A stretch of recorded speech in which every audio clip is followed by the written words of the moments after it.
కష్టపడి పనిచేసిన కార్యకర్తలకు తెలుగుదేశం పార్టీ తగిన గుర్తింపునిస్తుందని రాష్ట్ర పురపాలక పట్టణాభివృద్ధి శాఖ మంత్రి పొంగూరు నారాయణ తెలియజేశారు.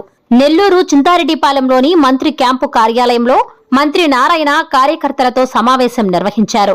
ఈ సందర్భంగా ఆయా డివిజన్ల ఇన్ఛార్జీలు కార్యకర్తలతో మంత్రి నారాయణ ప్రత్యేకంగా మాట్లాడారు. స్థానిక సమస్యలను అడిగి తెలుసుకున్నారు. నిత్యం ప్రజలకు అందుబాటులో ఉంటూ సమస్యల పరిష్కారానికి కృషి చేయాలంటూ డివిజన్ ఇన్ఛార్జీలకు మంత్రి దిశానిర్దేశం చేశారు. కమిటీల నియామకంపై కార్యకర్తలకు, నాయకులకు మంత్రి నారాయణ క్లారిటీ ఇచ్చారు. తెలుగుదేశం పార్టీలో కష్టపడి పనిచేసిన కార్యకర్తలకు, నాయకులకు ఎల్లప్పుడూ తగిన గుర్తింపు ఉంటుందని తెలియజేశారు.